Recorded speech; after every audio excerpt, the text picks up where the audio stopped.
Deep under the Atlantic Ocean, a diver is moving through a shipwreck. It's pitch black. He's on a body recovering mission. He's looking for corpses. He turns a corner. He sees a pale hand floating in the water. He reaches out to grab it, to tag the body, and the hand squeezes back. He's alive. This isn't a ghost story. This is Harrison Okene, and he's been trapped inside this sunken tomb for 60 hours. Let's rewind 2 days. May the 5th, 2013, the Jascon 4 tugboat is working on the oil fields off the coast of Nigeria. It's 4:30 a.m. The ocean is angry, but for the crew, it's just another Tuesday. Most are locked in their cabins asleep, but the Atlantic doesn't care about routines. A rogue wave, some say a sudden tension snap in the towing lines, slam into the vessel. It just doesn't rock the boat.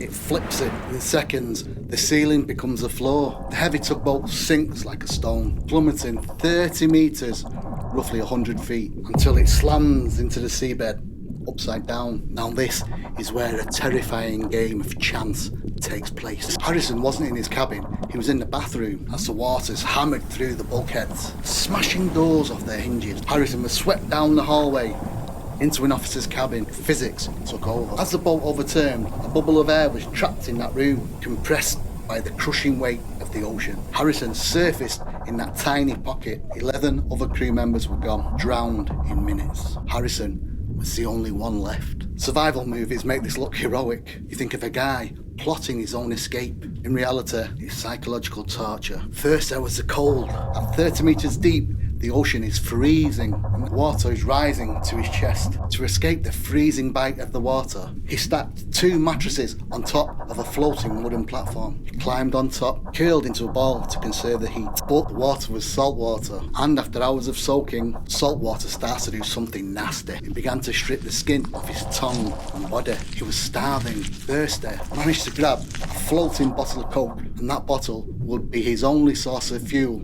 for 3 days. He described the taste vividly. It was warm, flat, and mixed with salt water. But in that moment, that sugar was the only thing telling his brain he was still alive. Psychologists call this kind of isolation sensory deprivation, and it does strange things to the human brain. Harrison wasn't just lay there, he was fighting his own mind. He started thinking about his wife. They hadn't been married that long. He thought about the last text message she sent him. In the dark, that line between reality and hallucinations began to blur. He later said he could hear the voices of his dead crewmates. He wasn't sure if it was their ghosts or just his brain trying to fill the silence. He had to physically slap himself or splash water on his face just to remind himself he was still in the land of the living. Eventually, the silence broke, but that was worse. Harrison was in total darkness. He couldn't see his hand in front of his face, but he could hear. He reported hearing heavy thuds against the walls of the cabin, splashing, tearing sound. He realised that the tugboat had become a dinner bell. Barracuda and shark had entered the wreck, and they were feeding on his friends in the room next door. Imagine sitting in the dark listening to that. And then there was the invisible killer. It wasn't just that he was running out of oxygen, he was poisoning himself. Every time he exhaled, he was filling that tiny room with carbon dioxide. In a space that small, CO2 usually kills you long before the air runs out. He was just waiting for the water to finally reach his chin. Harrison hears a new sound. Not a fish, a hammer. A team of saturation divers had been sent down by the company. Now let's be clear, this was a body recovery mission. They weren't looking for survivors. Nobody survives 3 days underwater. They were there to tag the corpses. You have to understand the environment that these divers were going into. This wasn't a swimming pool.